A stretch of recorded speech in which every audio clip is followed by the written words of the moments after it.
평안하셨습니까? 송지호입니다. 얼마 전 기사에 머리가 붙은 채 태어나서 함께 자라온 19살 쌍누의 삶이 소개됐습니다. 미국 펜실바니아 주에서 태어난 스테반과 타일러는 태어날 때부터 머리가 붙어 있었기 때문에 한순간도 떨어져 지낸 적이 없었습니다. 늘 함께 지내면서도 그들은 거울을 이용하지 않고는 서로를 볼 수가 없었습니다. 그럼에도 불구하고 서로에게 좋은 친구가 되기 위해 많은 노력과 시간을 기울였습니다. 스테판은 타일러에 대해서 이렇게 얘기합니다. 타일러는 나의 가장 좋은 친구예요. 그런 친구를 어디서든 구하지 못할 겁니다. 이 말에 타일러도 맞장구를 칩니다. 머리가 붙은 형제가 된 가장 좋은 점은 항상 좋은 친구와 얘기할 수 있다는 것이죠. 스테판과 타일러는 태어나면서부터 힘든 일도 즐거운 일도 늘 함께 해왔습니다. 아무리 어렵고 힘든 상황이라도 누군가 곁에 있다는 것만으로도 살아갈 용기를 얻고 큰 힘을 얻는 것 같습니다. 힘들고 낙심되십니까? 우리에게도 언제 어느 때든 항상 함께 해주시는 분이 계십니다. 바로 성령님이신데 우리의 가장 좋은 친구가 되어주시며 한시도 우리와 떨어져 있지 않으시고 나의 작은 음성에도 귀를 기울여 주시는 성령님, 그 성령님과 함께 동행하는 여러분 되길 바랍니다. 오늘의 말씀을 함께 묵상하도록 하겠습니다.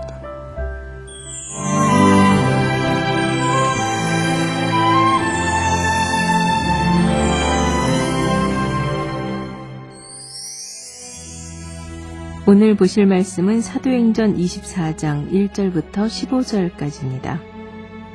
닷새 후에 대제사장 아나니아가 어떤 장로들과 한 변호사 더둘로와 함께 내려와서 총독 앞에서 바울을 고발하니라.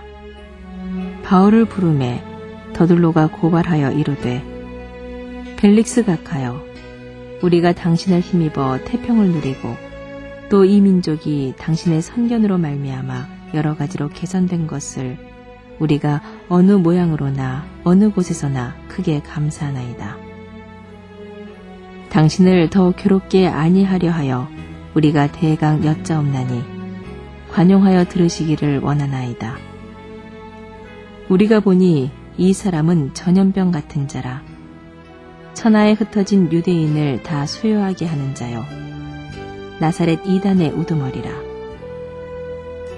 그가 또 성전을 더럽게 하려 함으로 우리가 잡았사오니 당신이 친히 그를 심문하시면 우리가 고발하는 이 모든 일을 아실 수 있나이다 하니 유대인들도 이에 참가하여 이 말이 옳다 주장하니라.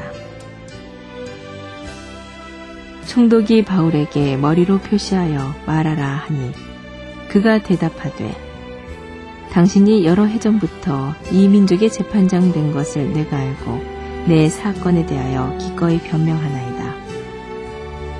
당신이 아실 수 있는 바와 같이 내가 예루살렘에 예배하러 올라간 지 12틀밖에 안 되었고 그들은 내가 성전에서 누구와 변론하는 것이나 회당 또는 시중에서 무리를 소동하게 하는 것을 보지 못하였으니 이제 나를 고발하는 모든 일에 대하여 그들이 능히 당신 앞에 내세울 것이 없나이다. 그러나 이것을 당신께 고백하리이다. 나는 그들이 이단이라 하는 도를 따라 조상의 하나님을 섬기고 율법과 선지자들의 글에 기록된 것을 다 믿으며 그들이 기다리는 바 하나님께 향한 소망을 나도 가졌으니 곧 의인과 악인의 부활이 있으리라 함이니이다. 대제사장 아나니아는 바울에게 모욕을 당한 개인적인 증오심 때문에 상례를 깨고 가이사랴까지 찾아왔고 재판에서 이기기 위해 변사까지 동원하고 있습니다. 더둘로의 고발은 먼저 입에 발린 아첨의 말로 시작되었습니다. 사실 벨릭스는 역대 총독들 중 가장 사악한 자였으며 당시 유대인들의 민심은 그의 폭정으로 인해서 매우 흉흉한 상태였습니다. 이어지는 그의 고소는 독설로 가득 차 있었습니다. 그는 바울을 전염병과 같은 존재라고 규정하면서 천하에 퍼진 유대인을 다 소욕해 하는 자라고 말합니다. 또 바울은 나사렛 이단을 섬기는 두목으로서 언제 어떤 봉기를 일으킬지 모른다고 주장합니다. 그는 무엇이 로마 총독으로 하여금 피고를 사형에 처할 수밖에 없게 만드는지 너무도 잘 알고 있었던 것입니다. 마지막으로 그는 바울이 성전을 더럽혔다고 고발했습니다. 당시 성전을 더럽힌 자를 죽이는 것은 로마 정부도 인정한 부분이었기 때문에 피고를 사형에 처해야 한다는 점을 강조하고 있는 것입니다.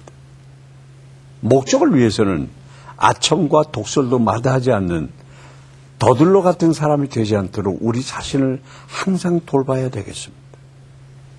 아첨하는 더들로와는 대조적으로 바울은 단지 사실만을 얘기하고 있습니다. 바울은 먼저 정치적인 반란을 꾀했다는 고발에 대해서 자신의 예루살렘 방문 목적은 단지 예배하기 위한 것이었고 예루살렘에 있었던 12일 동안 백성들을 충동해서 소요를 일으키는 것을 목격한 사람이 전혀 없었다고 반론을 제기합니다. 12일 중 7일은 결례를 행하기 위해 성전에 있었고 나흘은 붙잡혀 있었으니 그가 정치적 반란을 꾀했다는 것은 정말 터무니없는 억지에 지나지 않는 것입니다.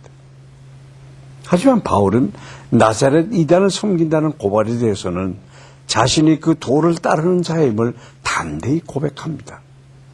그는 자신의 믿는 복음을 부끄러워하는 사람이 아니었습니다. 나아가 그는 자신이 믿는 바, 복음의 핵심인 부활에 대해 선포하고 있습니다.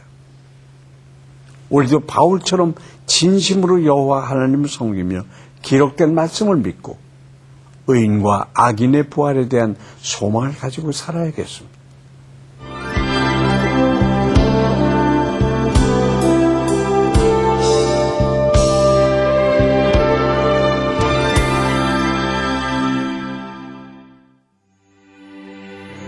자비와 긍휼의 하나님 아버지, 오늘도 어김없이 말씀을 통해 깨닫게 하시고 은혜 주시니 참으로 감사합니다. 주님, 우리에게 혹시 아첨과 독설이 가득한 더들로와 같은 모습은 없는지 돌아봅니다. 항상 우리 자신을 살펴 주님 앞에 정직한 자로 설 수 있기를 원합니다. 오늘 하루도 정직한 자를 형통케 하시는 주님의 약속을 믿고 기쁘게 살아갈 수 있도록 인도하여 주시옵소서. 예수 그리스도의 이름으로 기도합니다. 아멘. 지난 5월 7일 이집트 카이로에서 보수주의 무슬림 운동 단원들이 두 교회와 교회 주변의 크리스찬 집들 또 사업장들을 공격했습니다. 12명이 죽고 200명 이상이 부상을 당하고 두 교회 중 한 교회의 건물이 불태워져 내부가 거의 전소되는 사건이 있었습니다. 이에 항의해서 5월 14일 TV 방송국 앞에서 시위를 하던 크리스찬들은 다시 이슬람 강경파들에 의해서 화염병과 총으로 공격을 받아 사상자들이 나오고 자동차들이 불태워졌습니다. 하지만 시위대에 가까이 있던 이집트 군대는 2시간 동안이나 이 상황을 지켜보고만 있었습니다.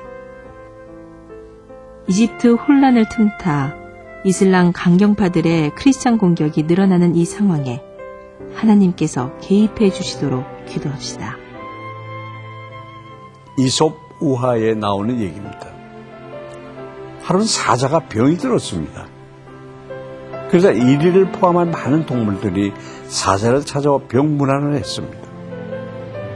이때 이리가 여우를 죽이기 위해 꾀를 부렸습니다. 그리고 사자에게 얘기합니다. 이곳에 여우만 오지 않았습니다. 시간이 흐른 뒤에 여우가 사자 앞에 나타났습니다. 사자는 여우에게 소리 지르며 왜 이렇게 늦었느냐고 얘기했습니다. 그래서 여우는 이렇게 말합니다. 제가 약을 구하느라고 늦었습니다. 솔깃해진 사자가 묻습니다. 그래, 약을 구했느냐? 여우가 대답합니다. 이리의 가죽을 뒤집어 쓰면 낫는다고 합니다. 사자는 그 즉시 이리를 잡아 가죽을 뒤집어 썼습니다. 그걸 지켜보던 여우는 이렇게 중얼거렸습니다. 이리야, 네가 사자에게 선한 말을 했더라면 내가 악으로 갚질 않았을 텐데. 여러분, 우리에겐 누군가를 모함하고 비방하는 모습은 없는지요? 선하고 아름다운 말로 유익을 끼치는 여러분 되시길 바라면서 송재호의 큐티동을 여기서 마치겠습니다. 감사합니다.